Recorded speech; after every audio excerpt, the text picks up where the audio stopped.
ನಾವು ಮುಂದೆ ಒಂದು ಒಳ್ಳೊಳ್ಳೆ ಅವಕಾಶಗಳು ಬೇಕು ನಮ್ಮ ಲೈಫಲ್ಲಿ, ಕೆಲವೊಂದು ಆಸೆಗಳು ಬೇಡಿಕೆಗಳೆಲ್ಲ ಈಡೇರಿಸ್ಕೋಬೇಕು ಅಂತ ಅಂದರೆ ಇವತ್ತಿರೋ ಒಂದು ಲೈಫ್ಗೆ ನಾವು ಈ ಕ್ಷಣದಲ್ಲಿ ನಾವೇನು ಅನುಭವಿಸ್ತಾ ಇದ್ದೀವಿ ಆ ಒಂದು ಸಮಯಕ್ಕೆ ನಾವು ಥ್ಯಾಂಕ್ಫುಲ್ ಆಗಿರಬೇಕು. ಸೊ ಇವತ್ತು ನೀವು ಬೆಳಗ್ಗೆಯಿಂದ ಸಂಜೆ ತನಕ ಏನು ನಿಮ್ಮ ಒಂದು ಜೀವನದಲ್ಲಿ ಈ ದಿನದಲ್ಲಿ ಯಾವುದೊಂದು ಖುಷಿ ವಿಚಾರ ಅನ್ನಿಸ್ತು, ಖುಷಿ ಅಂದರೆ ದೊಡ್ಡದೇ ಅಂತ ಏನಿಲ್ಲ, ಸಣ್ಣ ಪುಟ್ಟ ವಿಚಾರಗಳಿಗೂ ಕೂಡ ನೀವು ಯಾವಾಗ ತುಂಬ ಥ್ಯಾಂಕ್ಫುಲ್ ಆಗಿರ್ತೀರಾ ಆವಾಗಲೇ ನಿಮಗೆ ಒಂದು ಒಳ್ಳೊಳ್ಳೆ ಅವಕಾಶಗಳು ತುಂಬ ಹೆಚ್ಚುತ್ತಾ ಬರ್ತಾ ಹೋಗುತ್ತೆ ನಿಮ್ಮ ಮುಂದಿನ ಜೀವನದಲ್ಲಿ.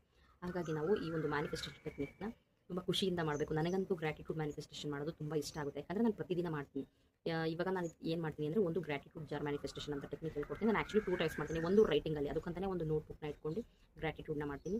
ಇದು ಬಂದು ಗ್ರ್ಯಾಟಿಟ್ಯೂಡ್ ಜಾರು. ನೀವು ಫಸ್ಟು ಏನು ಇವತ್ತಿನ ದಿನ ಥ್ಯಾಂಕ್ಸ್ ಹೇಳಬೇಕು, ಒಂದು 4-5 ಆಲ್ರೆಡಿ ಥ್ಯಾಂಕ್ಸ್ ಹೇಳುವಂತಹ ವಿಚಾರಗಳನ್ನ ಬರೆದು ಅದು ಆದ ನಂತರ ನಿಮ್ಮ ಒಂದು ಮ್ಯಾನಿಫೆಸ್ಟೇಷನ್ ಏನಾಗಬೇಕು ಆ ಒಂದು ವಿಚಾರನೂ ಕೂಡ ಆಲ್ರೆಡಿ ಆಗಿದೆ ಅಂತ ಫೀಲ್ ಮಾಡಿ ಅದಕ್ಕೆ ಎನರ್ಜಿ ಮಾಡಿ ವಿಜುವಲೈಸೇಷನ್ ಮಾಡ್ಕೊಂಡು ಈ ಒಂದು ಜಾರ್ಗೆ ಹಾಕ್ತಾ ಬರ್ತೀರಾ. ಇದು ಏನಿಲ್ಲ ಅಂದರೂ ಮಿನಿಮಮ್ 21 to 45 ಡೇಸ್ ಮಾಡಬೇಕಾಗುತ್ತೆ ನೀವು.